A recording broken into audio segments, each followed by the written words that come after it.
Good afternoon, good evening. I'm Laura Frater, co-chair of the European Politics Seminar at the Minde de Gunsberg Center for European Studies, Harvard.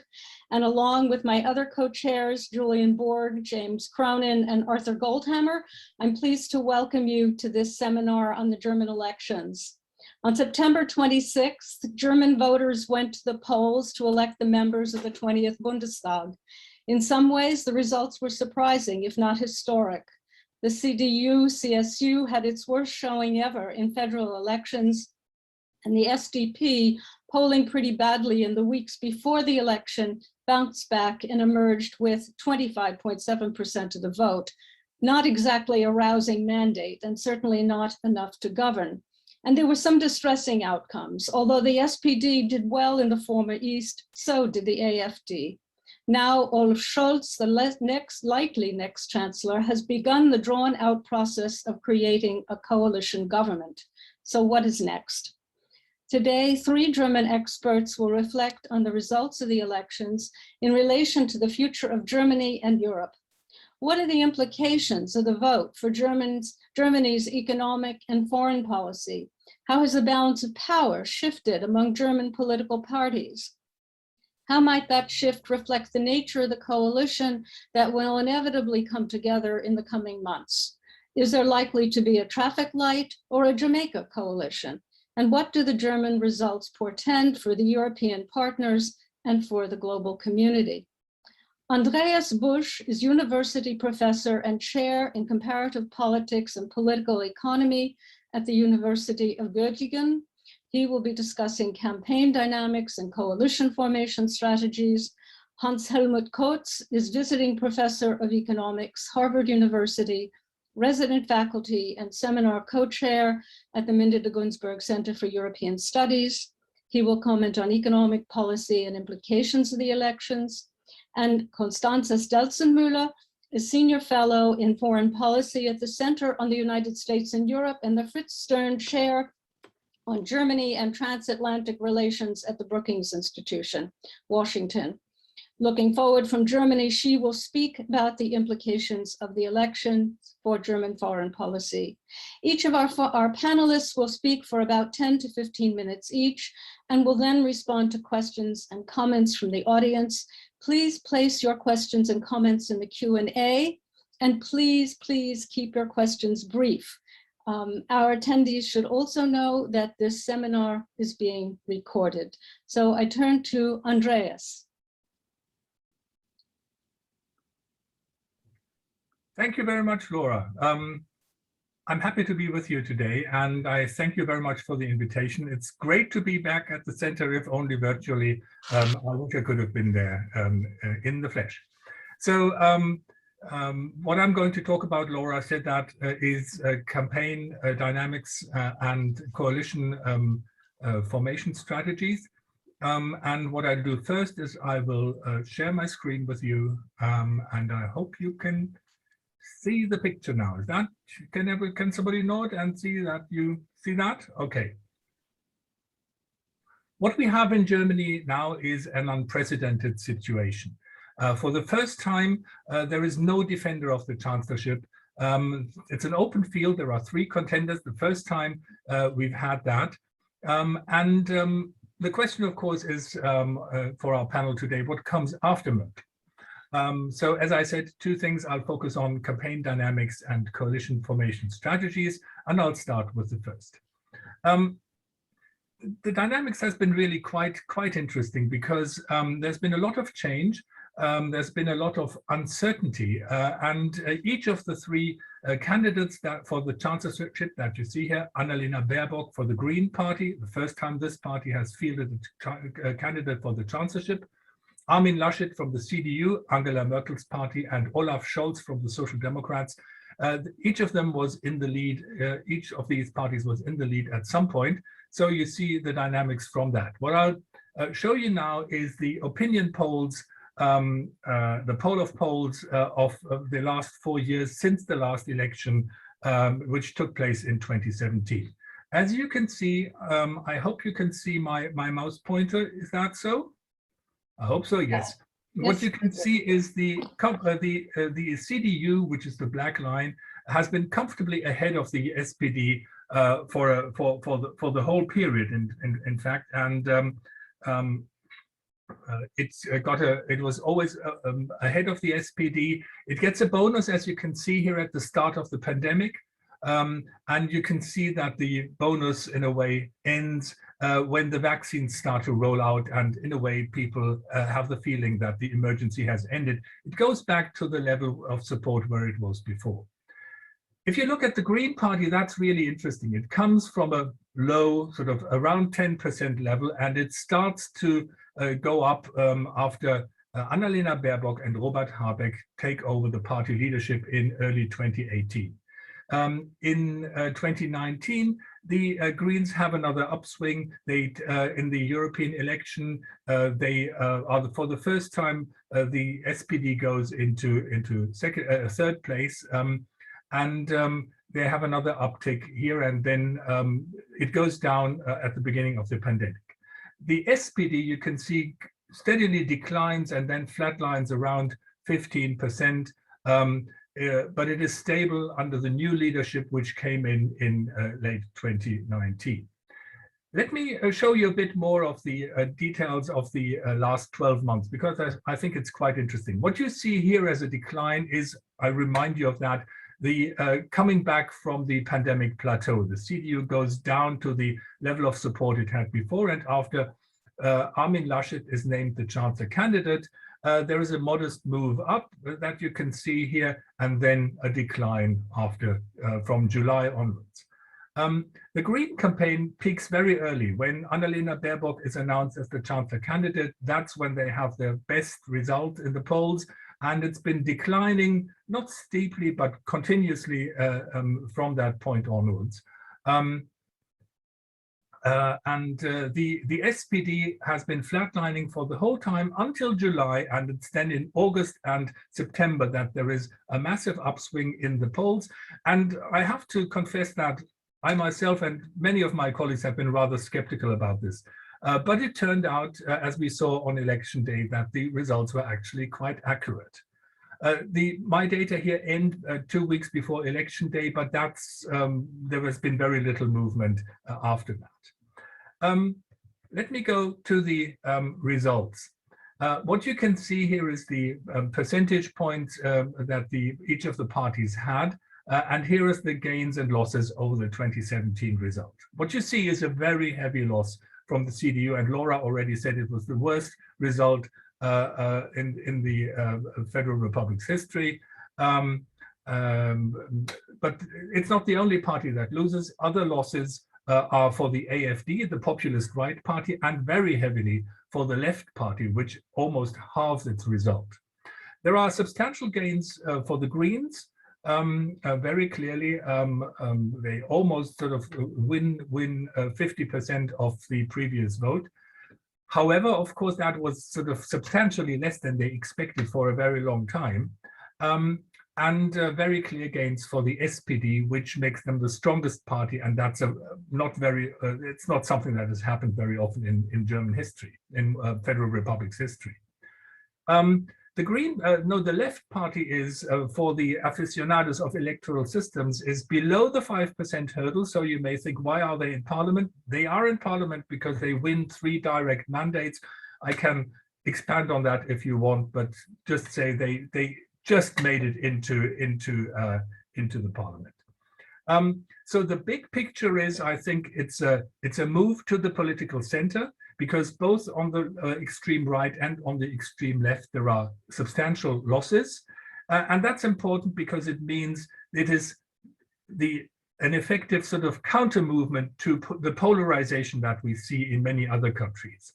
This is a move to the center, not a move towards polarization. I've talked about the numbers. I won't go into that in more detail, but there are a number of interesting aspects, I think, that I want to draw your attention to. One is that the fragmentation in the German Bundestag continues. There's even a party that probably nobody of you has ever heard of before, the Südschleswigscher Wählerverband, which is the party of the Danish minority in Schleswig-Holstein in the extreme north of Germany. They won one mandate because the 5% hurdle doesn't apply to them. But we have continued fragmentation, and we have a shrinking of what used to be called the Volksparteien, mainly the SPD and the CDU. They've now come down to a level of in the mid-20s, if they're lucky, and that's quite different in terms of the relationship to the other two parties that we will mainly look at today, namely the Greens and the FDP. Where did the CDU losses go? That's a very interesting question, because the substantial losses that the CDU had did not go to the right, not to the AfD. So the CDU lost to its left, not to its right. That's very interesting. And from a normative point of view, it's always it's a good sign. And it probably informs the strategy that the CDU is going to decide for in the coming months. Another point that is interesting and somewhat counterintuitive, and that's why I bring this slide for you, is there are substantial age differences. You won't be surprised about that. That the younger population votes for other parties than the older ones do. But what is very interesting, and what you probably didn't expect, many of us at least in Germany didn't expect that, is that the under 30s have the Greens as their strongest party, but it's the FDP, it's the Liberals that are the second strongest party in that respect. So that's a very interesting result, and it's also important for the coalition talks that will probably start next week. In terms of the coalitions that are viable, let me first start with all the options that are not producing a majority. None of the traditional two-party coalitions, and Germany has always had two-party coalitions if you for a moment count the CDU and the CSU as one. None of the two traditional coalitions, the Greens and the SPD, or the CDU and the Liberals, have a majority. The only two-party coalition that is viable is the so-called Grand Coalition between the CDU and the SPD, and that's very unpopular because it's been governing for the last 8 years. It's important to mention that there is no majority for the so-called Left Coalition, the SPD plus the Greens plus the Left Party, and the CDU has very much focused on warning at the prospect of such a coalition and all the maladies it would bring. But this has concentrated the minds of some of the on the left of the SPD, because they were openly or somewhat less openly advocating such a coalition. So there are three viable coalition options. As I said, the Grand Coalition and the so-called, and now forgive me, I have to use these shorthand things, the SPD-FDP Green Coalition, which is called the Traffic Light Coalition for obvious reasons, and the CDU-FDP Green Coalition, which is called Jamaica because the party's colors are constitute the flag of Jamaica. I said that the Grand Coalition is not very popular, even if it were to be under new management, i.e. an SPD chancellor. And the Jamaica coalition, which everybody thought might be a viable contender, doesn't really look very much as a real option at the moment, because the CDU is working on stomaching its losses and now has just decided to elect a completely new leadership by January. So there is a question whether they would be capable of holding coalition talks. In theory, yes, but it doesn't look like a very attractive option for the Greens and the Liberals, who would have to follow, who would have to basically form a coalition with the losers of this election. So. Everything looks at the moment very strongly like it's going to go in the direction of a traffic light coalition. And the interesting thing is that on the one hand, first sounding out talks have been going on very well, which we can measure by there not emerging any leaks from these conversations. It's been really everything has been kept secret. And so that's one indicator. The other indicator I think is very interesting is that The German public, if you look at opinion polls, is clearly warming to the prospect of a traffic light coalition. That's not always been the case. I have two figures here, two graphs for you, which show you that at the end of July, so that's something like 2 months ago, the traffic light coalition was actually the least favored option. That's the one you see here. At that point, the Germans were still more in favor of a Jamaica coalition, but you can see at these numbers that they weren't really very strongly convinced of any of these coalition options. If you look at the very recent poll now, taken on the 1st of October, you see that there's a very clear majority in favor of the traffic light coalition, 59%, that's a substantial majority.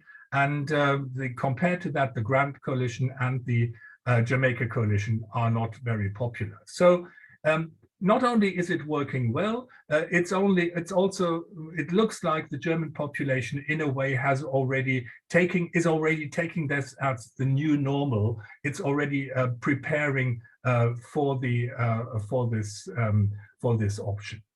The present situation, as I said, is that there have been sounding informal talks between the SPD, the Greens, and the Liberal. And the interesting thing is that the latter two parties, the two smaller ones, took the initiative to have a first round of talks without any of the bigger parties, the SPD or the CDU. So that's an interesting thing. This Friday, they have announced they will write everything up. Interestingly, they have decided to limit themselves to 8 pages. That's not a lot. And they will then decide whether they will start formal coalition talks. There are substantial, so that means in a way that it's most likely that Olaf Scholz is going to be the next German chancellor. The SPD politician who failed to win his party's chairmanship in 2019. So there is an interesting thing here that we can talk about later if you want in the question and answer session. As I said, the CDU is in the process of regrouping of quite substantial internal changes, and so it doesn't look very much like they are going to be a viable option. But of course, if the traffic light coalitions talks should fail, there is still an option for that to become reality, in theory. The preferences between the parties are in some degree substantial. What I have brought for you here is a graph that gives expert estimates of positions of the parties in a two-dimensional policy space that those of you who do a bit of political science are probably familiar with. This is on the left to right, it's economic preferences. From the top to bottom, it's societal preferences, progressive versus conservative. And you can see that the three parties of the traffic light coalition are in substantial agreement on this dimension, i.e. the societal preferences. They're both on the progressive end. But in terms of economic preferences, the Greens and the FDP are a substantial way apart. So that's something that is quite obviously the point at which these talks will be made or will be broken. It's going to be very interesting to watch how the parties are going to position themselves. So with that, I'll leave it to that. Thank you very much for your attention, and I'll hand over to Hans-Helmut. Thank you, Andreas. Hans-Helmut. I probably should unmute. Laura, Art, Jim, thanks very much for organizing this. It is for us interesting here in the US or for us in Europe, because what's going to happen in Germany will have an impact on the international dimension, and in particular on what's happening in Europe. I'm a little bit in trouble because Andreas took some of the points I wanted to make. But I'll in particular develop one point, which is the distance in terms of economics between the two small parties. Andreas highlighted a very interesting aspect of the current environment, namely the two small ones dominating the big one. And it was not only a clever move to start discussions between Greens and Liberals before going into soundings with Social Democrats, because, exactly for the reason Andreas mentioned. They have possibly the least overlap, so it makes sense to find common ground amongst those in the extreme. Though extreme here is, and again, Andreas highlighted that extreme here is relative to international situations, not very much extreme, because it's right in the middle, right in the center. So what I'd like to do in the following is mainly focusing on fiscal policy issues in terms of the economics. One could think about many aspects which are important. For example, the new government will, of course, still have to deal with the ramifications of COVID-19 crisis. The structure of the post-pandemic economy is not clear at all. In particular, it's not clear in member parties of the European Union, where tourism, for example, is significant. There's also an environment which is important, but I won't touch on it really. It is the geopolitical dimension. And here in particular, this new strive for autonomy. This is difficult for Germany in particular because of its export-driven business model, relying on persistent current account surpluses, or in other words, staying way below its capacity to consume domestically, between 6 and 8 percentage points. There's also the initiatives of the new US government. They have a trade policy agenda, which is putting an emphasis on developing the US economy. There are initiatives about supply chains, boosting or fostering US manufacturing and delivering a broad-based growth. So again, the consumer of last resort might not be available for Germany, which is basing its economy on almost half of its GDP coming out of exports. And much of that, of course, driven by what is happening here in the US. The third aspect, which has also been touched, by the way, in all programs, I have to confess, I participated in the election and haven't read any program. But in order to prepare for this panel, Laura, I read the programs. It was at times really interesting. So all touched upon digital. And there's one aspect which is a structural one, namely anything around automation, which is now accelerating strongly, will lead to labor substitution. And labor substitution possibly in a way which leads to distributional consequences, namely those who are complementary to all these new fangled things, they will win, and others might lose out. So there's the threat of a polarization in lots of economic literature, by the way, on that. And finally, and possibly most importantly, is of course anything around mitigating the risk of climate change, or how we deal with nature's capital, where we rack up very significant, very explicit liabilities.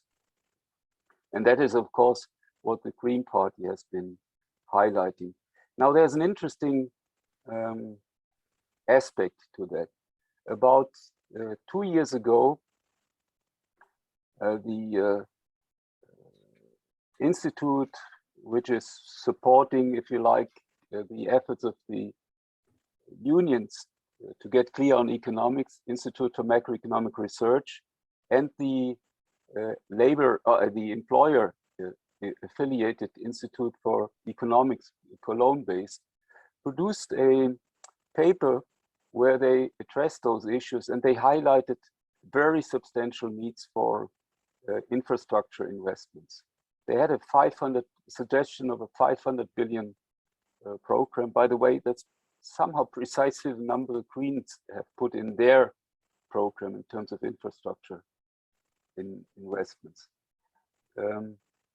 So let me now try to address, and I'll look, as Andreas actually basically told me to do, I'm looking at the extremes in terms of how to address it. And I'm looking at the philosophies the two parties suggest. So the Free Democrats have, for most of these issues, a preferred answer, which is private initiative, market solutions. By the way, that's possibly also the tilt economists would have on that. They also suggest that one should have a budget which is soundly financed, so sustainable. The Greens, as concerns climate, for example, do take an approach which is more oriented towards state intervention. Though, as concerns fiscal policy, they also would like to stick with the debt brake. Now, market solutions is, as I said, the preferred approach most economists would also share. But they do have a major but, and this major but is has nothing to do basically with the political orientation, which also, of course, economists do have. But it has to do with the fact that some of those issues do not lend themselves to market solutions because markets are imperfect. There's, for example, in the climate dimension, of course, massive externalities, costs which are not captured in market prices. And even if you would base your approach mainly on market propositions, you would, of course, have to start with some sort of idea of what the proper price is. So Free Democrats suggest having a cap and trade solution. This has to start, in any case, with a government indication what the volume of allowed emissions could be.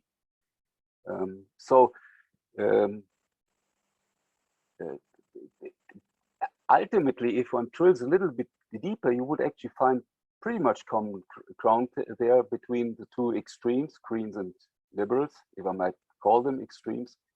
They start off with some sort of a government proposition in terms of what is the proper level of emissions which are allowed. And Greens would add also regulations, as would many others.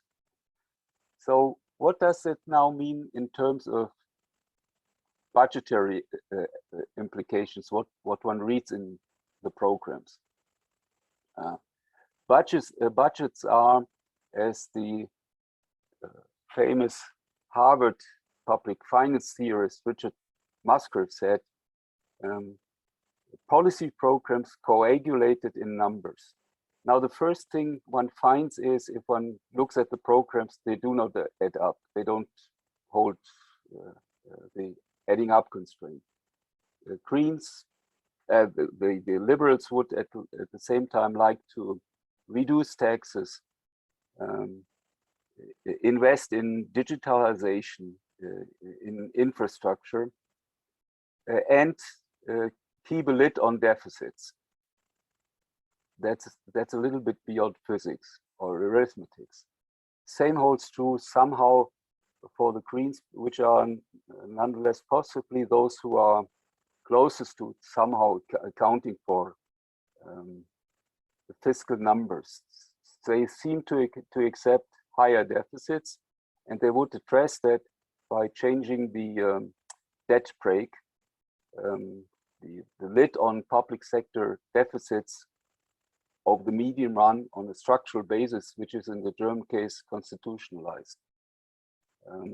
They want to not account, they want to take out of this regulation green investments, so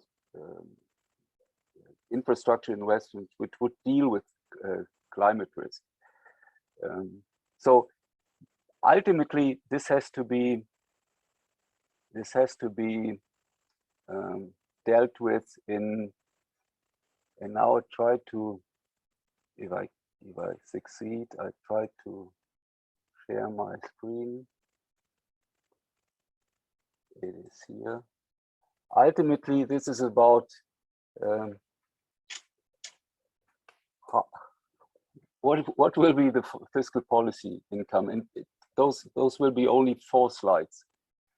We see in Germany, in Europe, and the world moreover also, since the early 1980s, the decrease in nominal interest rates. In the German case, they have been negative now for a number of years.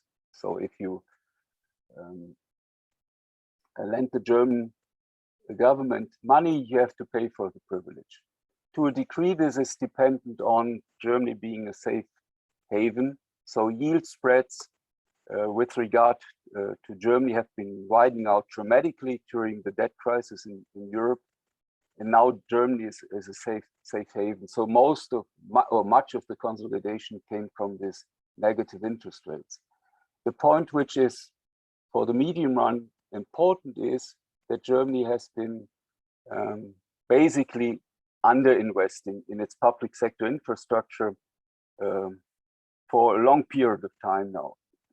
The line at the bottom are net investments. So you see here that we had for substantial periods of time, we even didn't maintain our public sector capital stock.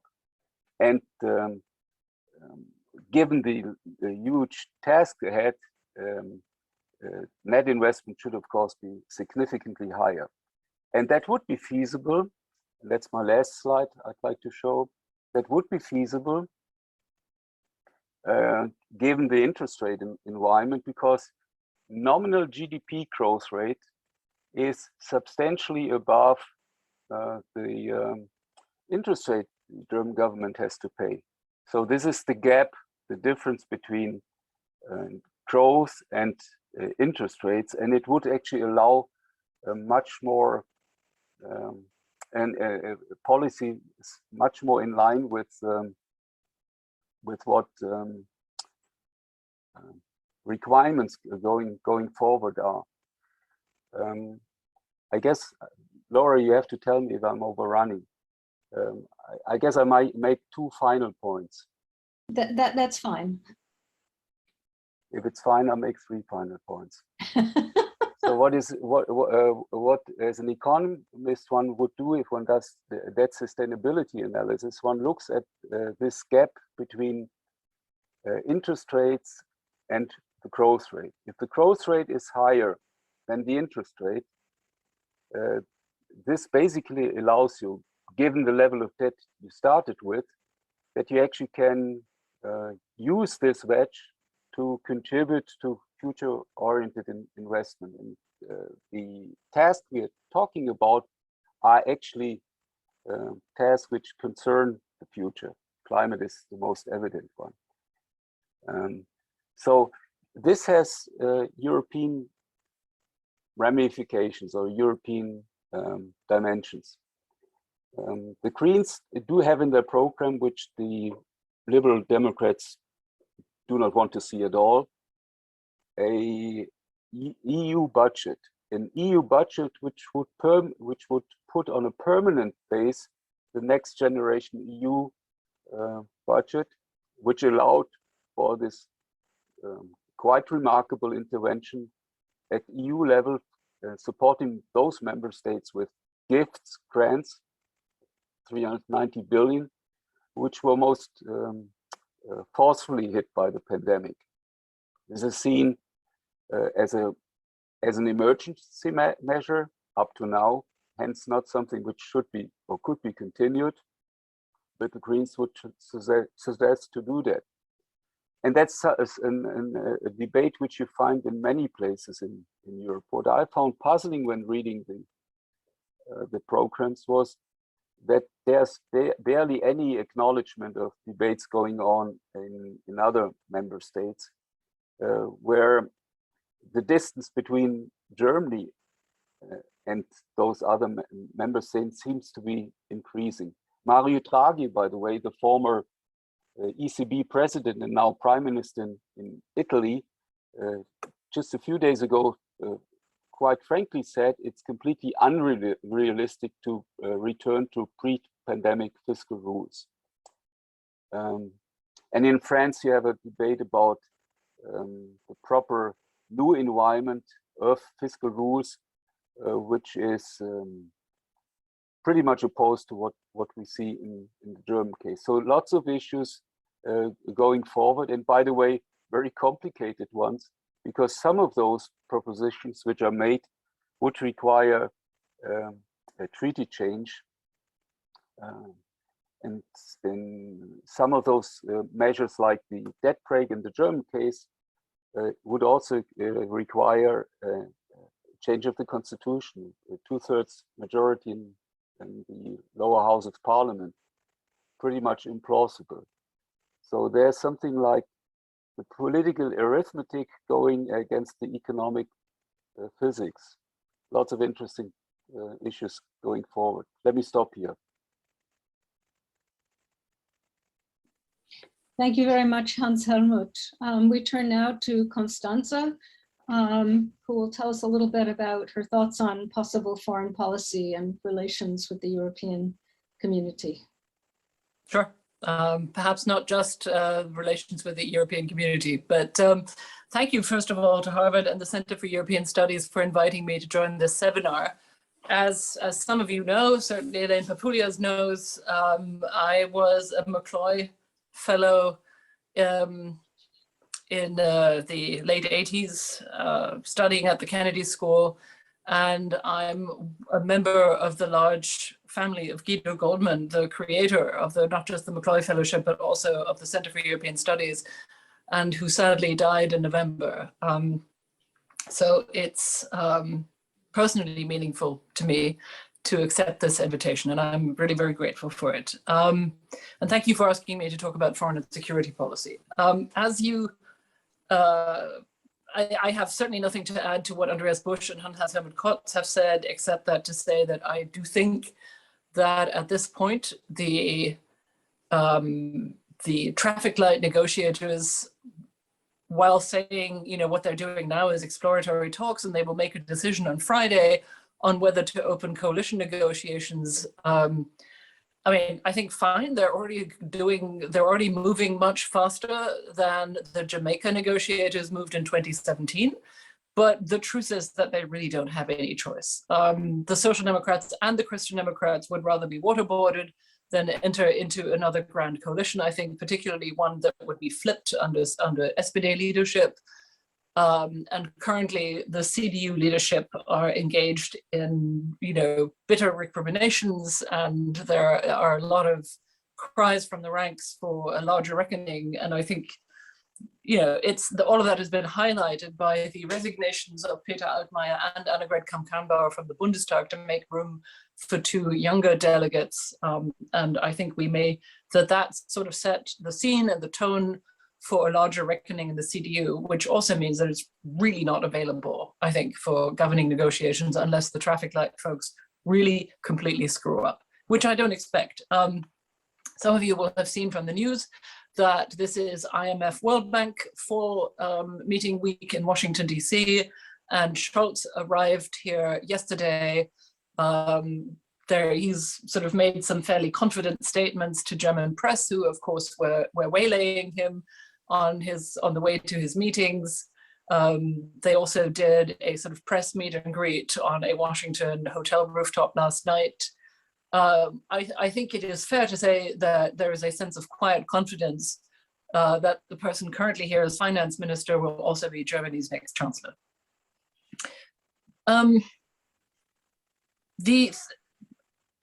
Both Andreas Busch and Hans-Helmut Kotz are of course correct to say that the key issues on the negotiators' minds are going to be the questions of transformation in Germany, the modernizing Germany's physical, digital, administrative, and digital and educational infrastructure, and in a given the energy transition, and of course transition to a carbon neutral economy.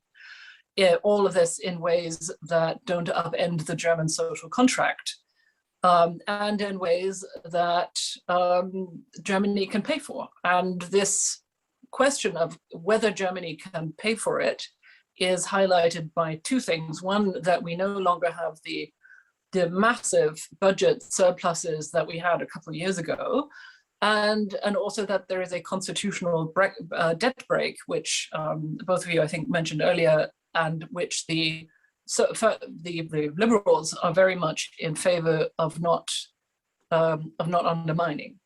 So these questions are massive, and there are real sort of ideological and political and financial conflicts there for the coalition negotiators to resolve. And as a foreign and security policy expert, I recognize that. I take that very seriously, not just because I'm trying to be nice to our first two speakers, but because if there's one thing that the foreign and security policy tribe to which I belong has learned in the last half decade or so, at the very latest, I would say, is that without a functioning, an effective and legitimate domestic policy arrangement, there is very little political capital and bandwidth for policymakers to engage in foreign and security policy. And I would suggest that we are seeing that across the West, and we're even seeing it here in Washington, DC, where I work. That said, of course, the negotiators and I would say the incoming traffic light government do not have the luxury or the choice of ignoring foreign and security policy, because so many hard questions and decisions are coming down the line. There is so much to be done. As we, I think, all know, Angela Merkel in her 16 years as Chancellor was a really superb crisis manager and someone who kept Europe together in moments when it mattered.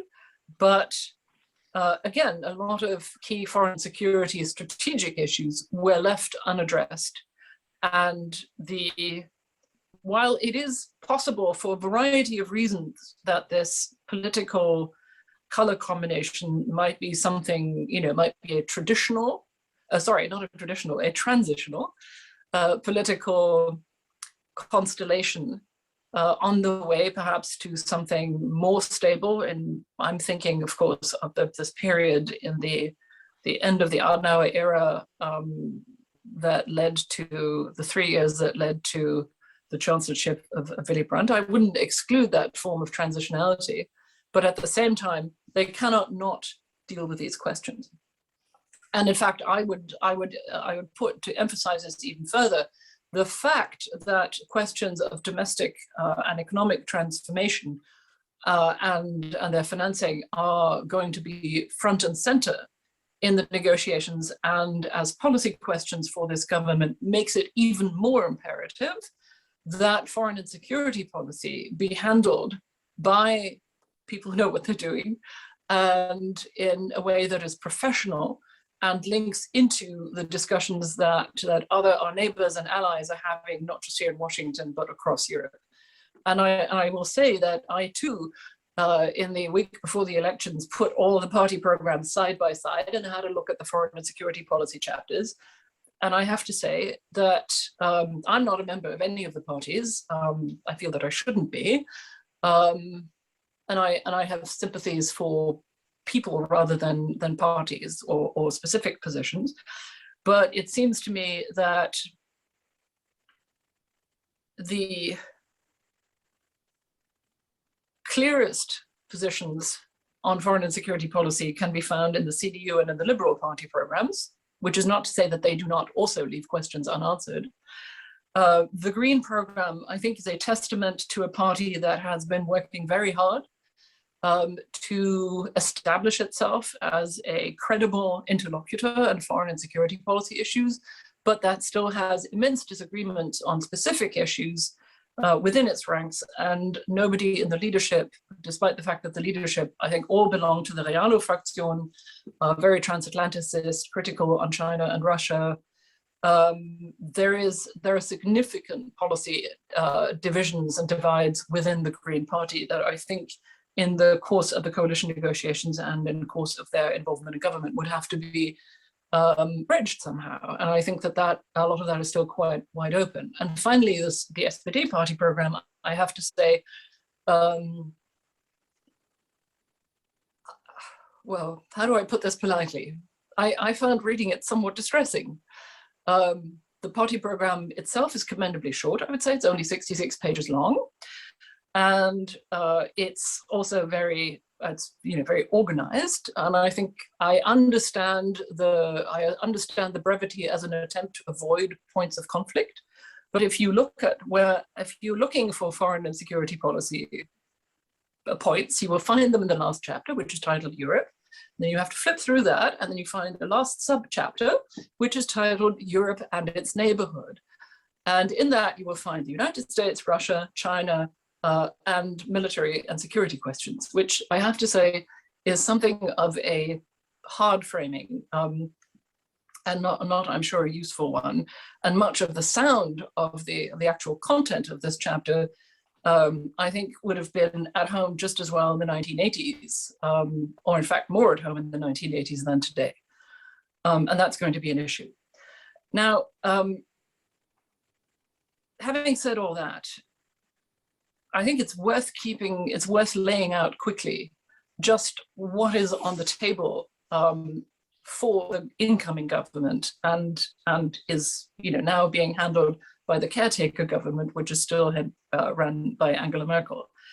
And that is, we have Germany leading or coming into the chair of the rotating G7 in January, at a time when it is becoming increasingly clear that the pandemic and the economic and social tensions associated with it have really frayed and degraded the international order.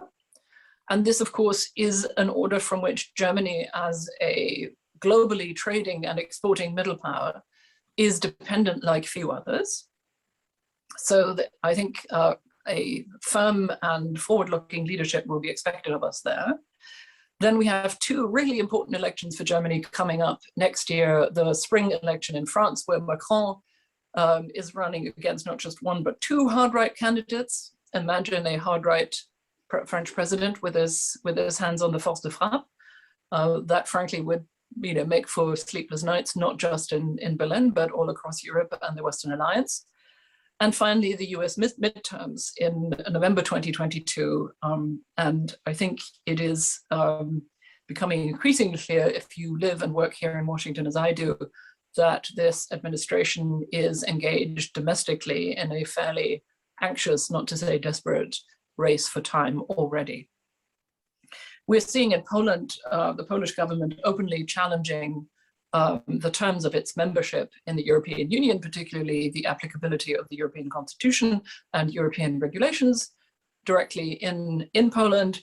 We're seeing a brewing confrontation between the EU and the UK over the Northern Ireland Protocol. And if none of you have read the new UK Foreign Secretary's maiden foreign policy speech that she laid out at the recent Tory party conference, I urge you to do it. It mentions a list of about a dozen strategic partners for the UK, but omits all mention of the EU or any Western European countries, also a bit distressing. Then in the sort of more narrow transatlantic and NATO context, we have NATO debating giving itself a new strategic concept, in which, of course, the question of how we as Europeans respond to American concerns about Chinese militarization, Chinese assertiveness, not just in its own region, but in Europe and within our countries, informed disinformation, influence spying and that kind of thing, and espionage will have to play a role. And we will also have to discuss or respond to US global posture reviews and nuclear posture reviews, all of which would have potentially really significant impact on defense and deterrence on the European continent. I mean, this is frankly, it's a lot to have to take on. And I think if there's one response to this that is not correct, and it is one that I heard somebody say to me last night, it is, well, this coalition really is going to have to focus on the transformation questions and foreign, and we can't be expected to have a sort of really primary focus on foreign and security policy. I would say, wait until this government gets its first intelligence briefings from the BND and from its American, British, and French allies, and I think they will be rethinking that position. And I would say that if there's one thing that I would recommend, it is to do what the Biden team was doing throughout the summer before the election, which was to prepare intellectually and practically for all these questions by sitting people down in working groups and working through these positions. I do not think, again, that we have the luxury of avoiding this for the next 3 or 4 years. And if we do, I think we will find not just Germany's freedom of movement or freedom of choice in foreign security policy much restrained, but it will also have a damaging impact on Europe and the alliance if we take that position. So I'm going to stop here. I'm sure there will be questions in the Q&A, but I think I've spoken for long enough and I look forward to our discussion. Thank you. Thank you very much, Constanze. Okay, so we have a number of questions already in our Q&A. Let me start with a question by Anselm Dannecker, who writes, I fear that due to the ideological divide between the three traffic-like parties, only 2 out of the 3 key progressive policy goals will be realized in a coalition contract: advanced social protection, rapid combating of climate change, and European integration. I fear that European integration will be the first to be sacrificed. Do you see any way to prevent that, if you agree with the premise of the question? Anybody like to respond to that? Can I start? Yes, I'll make a please. brief one. Yeah. I wouldn't be so pessimistic because we know that the Greens and the FDP have been sort of at loggerheads for a very long time and have been their favorite adversaries for each other. On the other hand, if you look at the parties sort of historically, they in a way constitute the 2 historically prominent wings of German liberalism. One that is more a social liberalism, one that historically was more national and economic focused. So, and if you look at their electorates, they're actually surprisingly similar. It's also that the footprint in terms of the age distribution is again very similar. So they are the representatives of those who have high formal education, who are economically well-to-do, and who have different preferences in details, but also share substantial common outlook. So I wouldn't be too pessimistic about that. Advanced social protection certainly isn't something that I would agree will be top of the agenda. But in terms of climate change, for example, if you look at the FDP program, you will see that it features extremely prominently, and that the question is more about which sort of tools or which instruments do you use. Do you, as Hans Helmut said before, more rely on state regulation, or do you sort of more rely on market mechanisms which have to do with CO2 emissions pricing and the same? So. Also on European policy, they are actually, it's something that is quite close to both their hearts. So I wouldn't be so pessimistic, but I'd be very interested to see what Constanze and Hans Helmut have to say about that. Your thoughts? Constanze? Yeah, Hans Helmut? Okay, sure. I mean, look, I think it's not clear to me what these days European integration actually means. And it's not clear from the party programs either. I think that the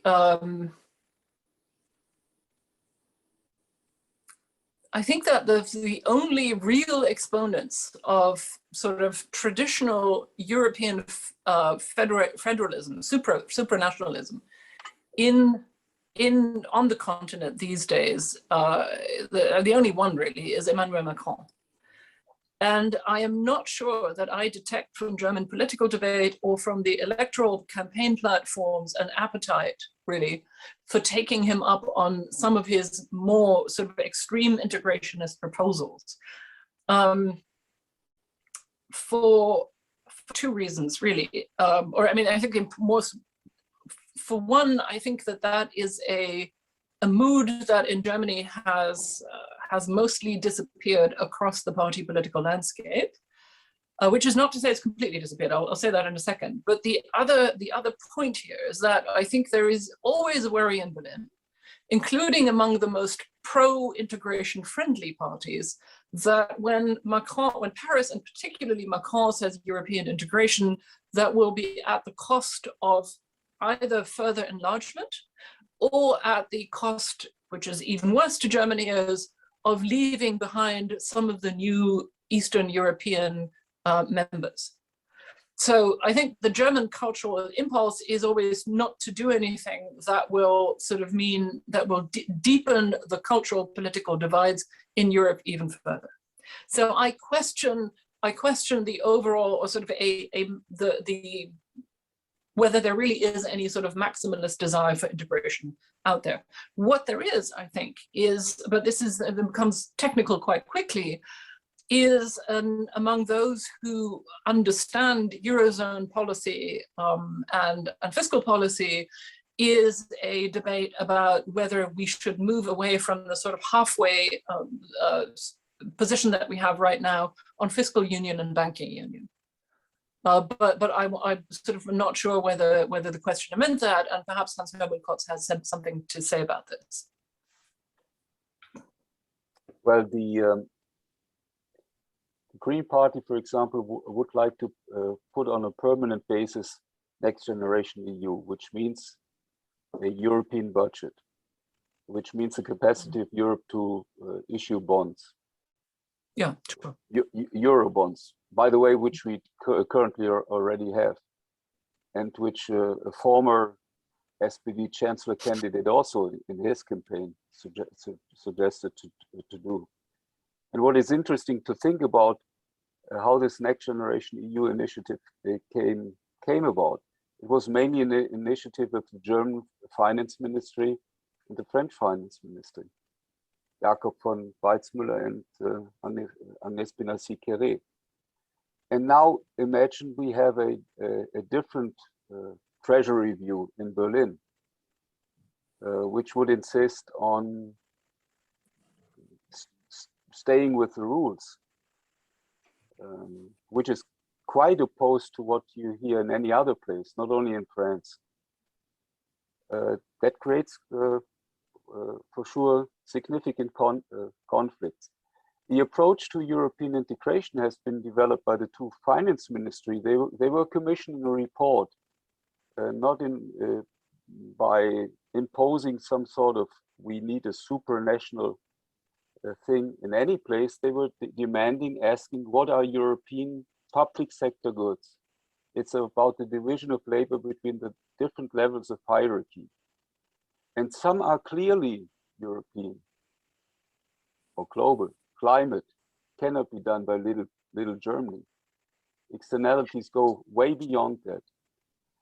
Other issues could be border control, could be trans-European transport networks. It could be all sorts of infrastructure which has an externality where the geography of the externality is not the nation state, the parameter of the nation state. So I think it is important to carefully imagine how one finds common ground between the two, liberals and Greens, in some of those dimensions. One particularly interesting point has to do with industrial policy, which is called here in the US differently than, but they're doing it on a very significant scale. You just have to read the report which was published by 5 departments in June here, starting with battery, starting with procurement, going to chips, and so forth. So supply chain resilience, strategic autonomy. France has a very different view than, for example, I find in the program of the Free Democrats. I found it really interesting that they want to redenominate the Ministry for Economics and Energy into a Ministry for Economics, Free Trade and Energy. We shouldn't smile, Constance. We shouldn't laugh. But this is somehow out of this world, apparently. If you look at how trade agreements are falling apart, if you look at how WTO is put in trouble and so forth. So reality will force for sure some adaptation. But let me make one remark, which I really find important. It has to do with simple finance. Germany has a debt over GDP ratio of 70%. The current difference between nominal growth rate and the interest rate our government, the German government pays, is so large that we can run a primary deficit on a very substantial scale without running out of money. It's not the economics which is the issue, it's the debt break which is the issue, which is in the constitution, so we don't get around that. But this debt rule is, you won't find any textbook here in the US where you find the notion of debt break. It's a political constraint which we have imposed on, unfortunately, not only us, but with the fiscal compact on Europe. 0.35% of structural deficit simply doesn't allow for what we would like to achieve. Hence, in terms of mitigating climate risk and so forth. Hence, all these ways to create shadow budgets or to do it in an intransparent way, which goes, frankly, about basic rules of budgetary policy making, but it's not the lack of resources in that case. Okay, thank you, Hans-Helmut. We have another question from Angela Preston, a very different order. She asks, Merkel reflected the belief that women can be leaders. Indeed, Merkel, I think at one point was invoked as the leader of the free world. And although her record on gender is mixed, she did put women at the decision-making table. And the question is, what does her effective absence represent for gender equality, or perhaps put another way, what might it mean to have now, after 16 years, a male chancellor in office? Can I make a very brief remark? Yes. Many Germans will learn that a man can do the job as well. Don't underestimate how many people in Germany live who only know Merkel as the chancellor. So yeah, I think that would be my first remark on that. Thank you. Any other comments? Right. Well, let me try and address this.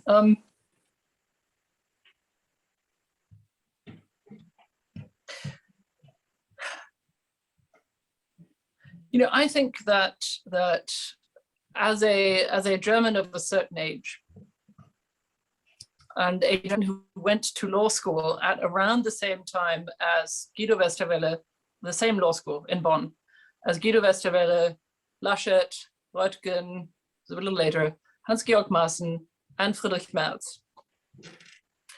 I am, shall we say, I have vivid memories, and none of them fond, of the very sort of male and quite misogynistic culture of that era. It was the last decade of the Cold War. Folks who studied law in Bonn, I was there because I was underage. It was the only city I knew. I'd grown up outside of Germany. But pretty much everybody else, and 99.9% of the men were there because they were probably conservative and wanted a political career. A lot of them joined fraternities, either the dueling fraternities or the Catholic fraternities. Merz was in one of the former, Laschet was in one of the latter. I know that Röttgen wasn't in one, and probably Westerwelle and Maaßen weren't either. But it was these were really sort of strong elements of the culture, and it was fairly well known to the women who were in the minority that these fraternities were also systems of patronage. It was ways in which they provided the system of alte Herren. The alumni of these fraternities often provided people with their first jobs, with influence, with networks, and they would be sort of handed up through the ranks. And I think if you look at the career, particularly of Armin Laschet, you will see that this sort of Catholic, very local, regional, tribal culture had a very strong influence. I'm not saying that none of these candidates, didn't get to where they are now under their own steam. I also think that one could even make a democratic theory argument, if you want, that these sort of local tribal networks in some ways have an element of sort of democratic representation. Yeah? If you are you remember the famous warning by the German political scientist who had to flee the Nazis, but then came back, Ernst Fraenkel, warning of Interessenverbandsprüderie, warning us to not be prudish about factions. I buy all that. But I will also say that when I spent 3 years at Harvard in the late 80s, I also was fleeing that and I realized when I arrived there that my American, British, French, and other peers, particularly the women, had come from situations where they had considerably more entry into politics or into the labor market than we did. So yes, Angela Merkel being chancellor really made a difference to a generation of women, and that very much includes me, right? But I will also say that things have really changed in Germany. I think that it is just not, the culture is just not as misogynistic anymore generally than it was before, with two notable exceptions, I have to say, unfortunately. And one is the leadership of the SPD, and the other one is the leadership of the CDU. The SPD has a notable tradition of treating women badly, and it is going to have a problem staffing its cabinet ministries with women.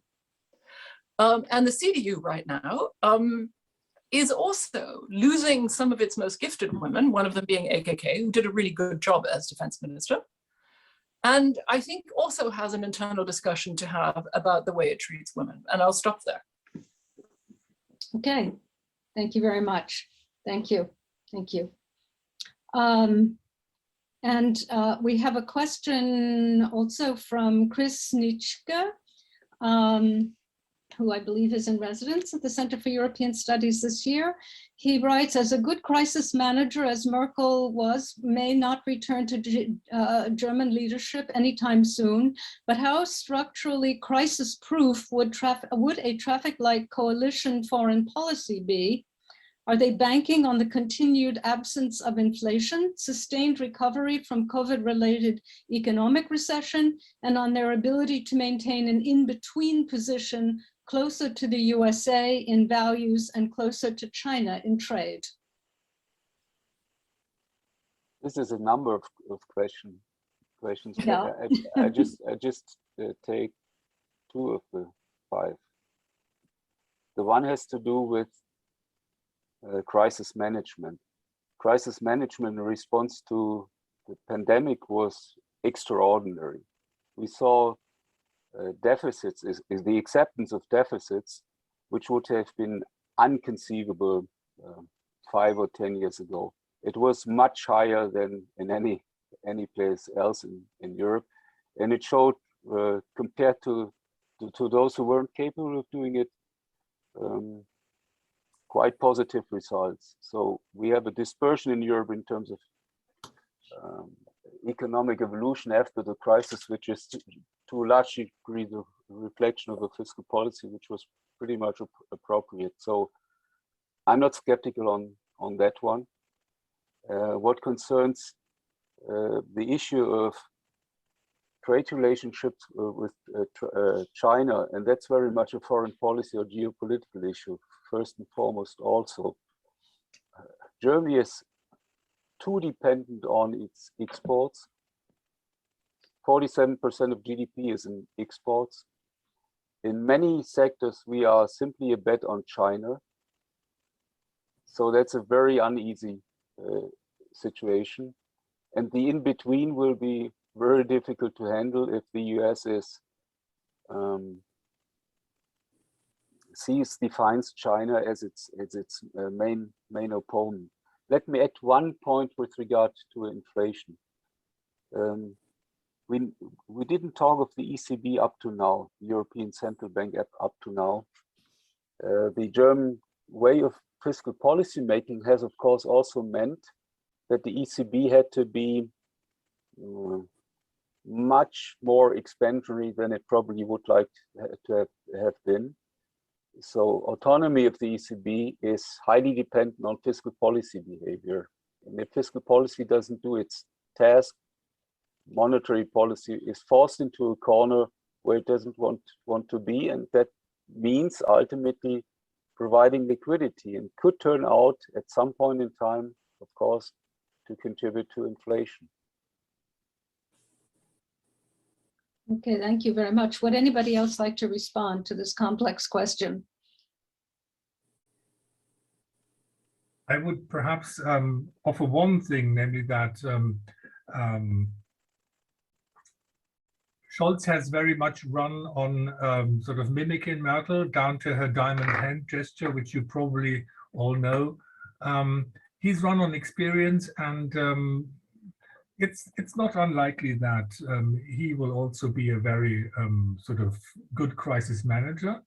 I'm not so sure about his foreign policy competence, but then Germany hasn't shown on foreign policy in the last 4 years either, which, by the way, also teaches you that coalition agreements are not deterministic, because the previous one starts with a very long one on Europe, authored by Martin Schulz, who then, of course, immediately vacated the stage, and so it didn't have much of an effect.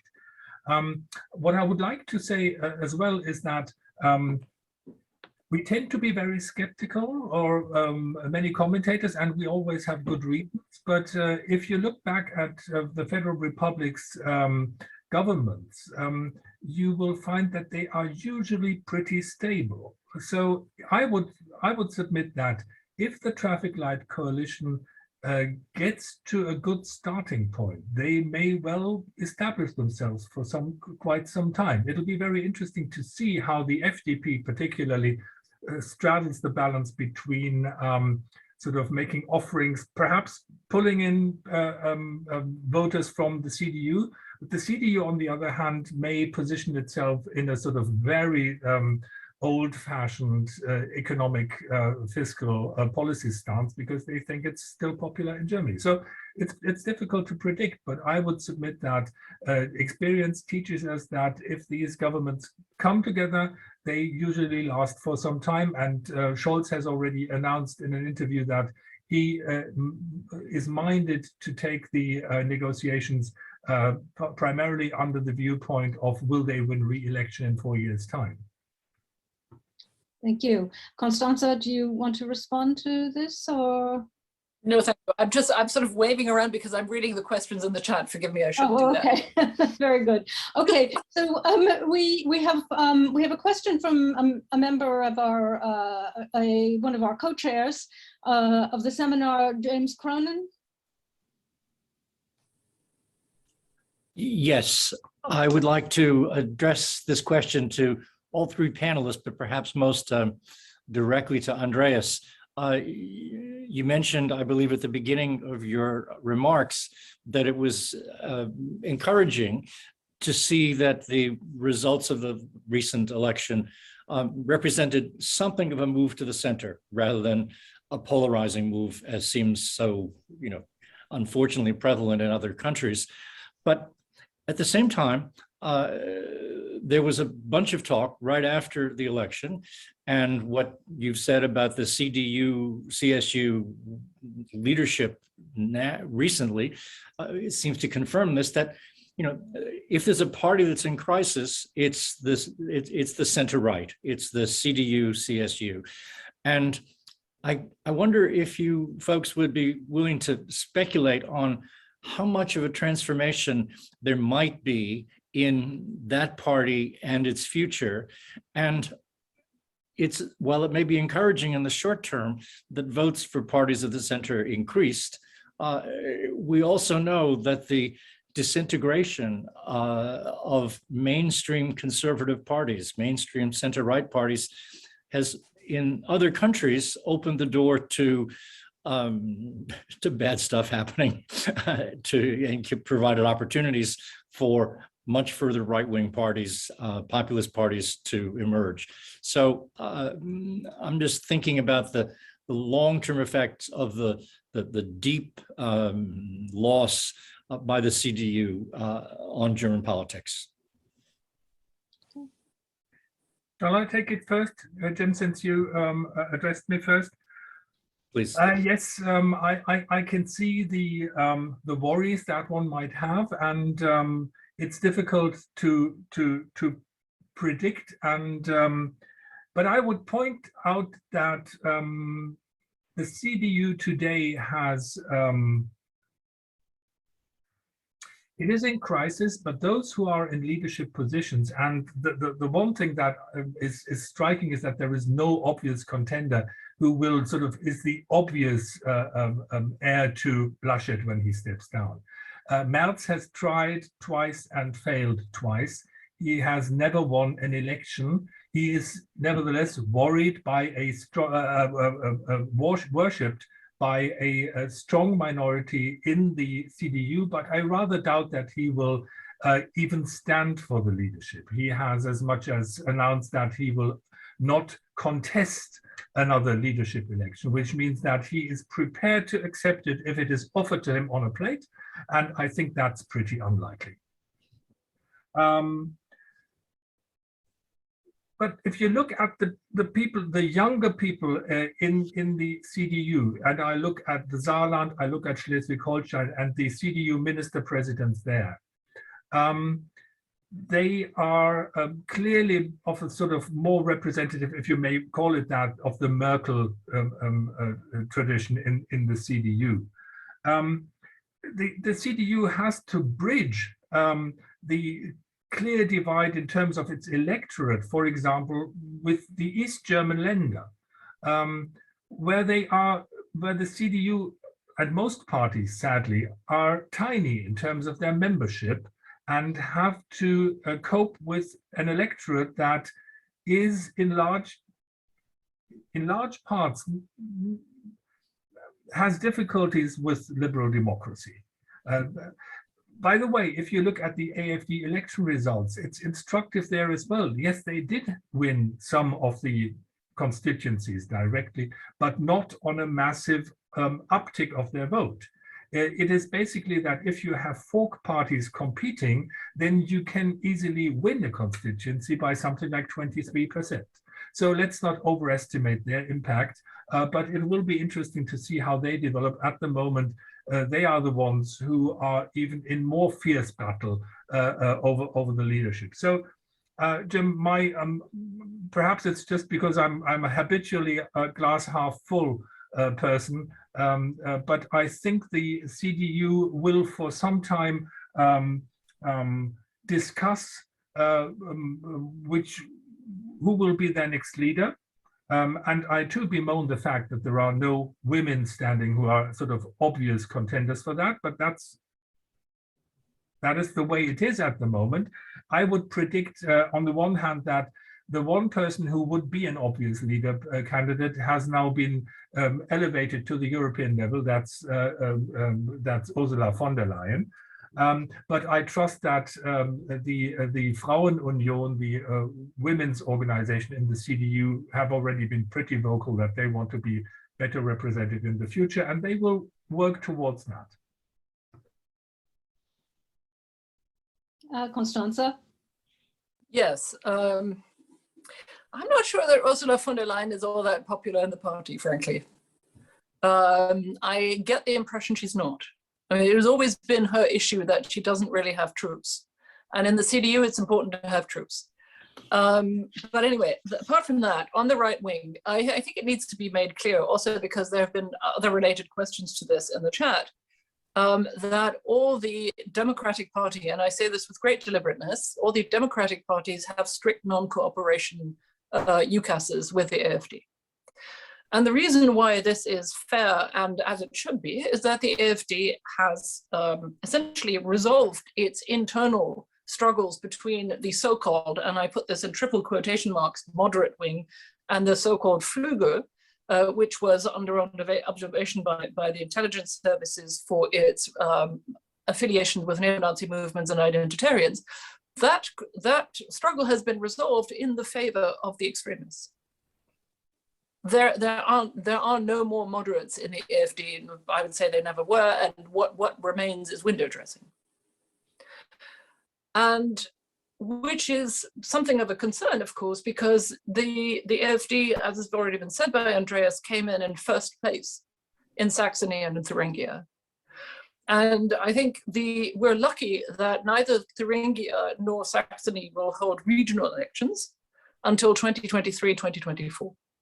Which leaves a little time for these things to sort of sort themselves out on the local and regional level. However, let me just put one bit of shading on there. I think it's also notable, however, that the Social Democrats were the first sort of Western party to successfully pull AfD voters over to them in this election with their Respect campaign, which I gather from people I've spoken to, Eastern Germans and people in the SPD in the past days, sort of had a massive impact among Eastern voters, and for those who had considered themselves protest voters, this was a real reason to move over to the SPD, and it's an explanation for the really quite remarkable victory of Manuela Schwesig in Mecklenburg-Vorpommern, the Social Democrat minister-president. I think that there is a lesson in there for the rest of the parties. And I think the other thing that I would also say, and I say this as a born West German, I think that the success of the AfD is also a function of the paternalism and the sort of ignorant insouciance of some of the Western politicians that the parties sent to East Germany in the past 30 years. That combined with, I think, real mistakes or an absence of structural policy, which if you look at the annual report of the Commissioner for Unification, is the structural deficits and the sort of structural lags in East Germany are quite tightly correlated with voting for the AfD. That said, there are two problems that I do want to highlight, which is that the fact that the AfD, while it's in truth plateauing across the country or losing votes, because it now has been elected to the Bundestag for the second time, will receive funding for its party foundations, and that funding will be quite lavish. And the AfD will probably use that for what it's been doing most effectively in the past 4 or 5 years, which is to wage, as it were, culture war in the institutions, not just in the regional parliaments, which it mainly uses as a stage for grandstanding, certainly not using it for legislating, and for sort of taking cultural war issues to the courts and attempting to block the workings of representative institutions with parliamentary inquiries and similar mechanisms. That is something they do with discipline, with strategic intent, and with some success. If I look at some of the sort of regional court decisions on some of the AFDs and campaign appearances in the past week, some of you will remember that in Saxony, I think, there was a, as it were, installation of what looked like sort of corpses underneath bloodied sheets. There was a placard that had the names of the 3 chancellor candidates of the SPD, the Greens, and the Liberals, and underneath it, in very, very small print, it said, you know, this is what the victims of sort of Muslim immigrant attacks look like, right? And it was very clear that this was a dog whistle for street violence, and yet a local court, a regional court, in fact, accepted this as an instance of free speech, which I have to say I find quite scandalous. So I think the AFD remains a force to be reckoned with, and something that needs to be really closely watched because of their very deliberate and intentional strategies in trying to establish an alternate sort of Öffentlichkeit, an alternate sphere of public discourse.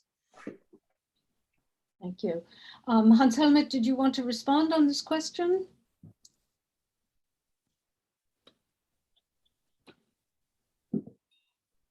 You're muted. Just one quick point. In as far as one can understand, vote for the xenophobe right wing as a response to uncertainty, economic frustration, and fear of losing out. The debate about respect or helping when structural adjustment is going to happen is of the essence, and not only in Germany. In France, you had Gilets jaunes winning regions which used to be for eternity on the left. For example, the whole Languedoc region is now the region of Rassemblement National, and Gilets jaunes was a response to a carbon tax. So the issue of helping people with adjustment, with structural change, with automation, which is to a large degree also an issue about fear and concern, is a massive driver of votes for our xenophobes.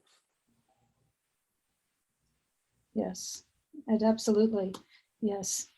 Okay, well, I think we don't have time for any more questions, regrettably, because there are a few, and I want to take this opportunity to give warm thanks to our panelists for a very engaging and stimulating set of thoughts on the elections, and also to our audience members who posed questions, and to my fellow co-chairs of the European Politics Study Group. And I also want to give a shout out to our staff at the Center for European Studies that made this possible, particularly Kyle Madsen and Carrie Rosenblum, who is our new program coordinator, and also to Laura Balloon, and of course to Elaine Papoulias for her support in this.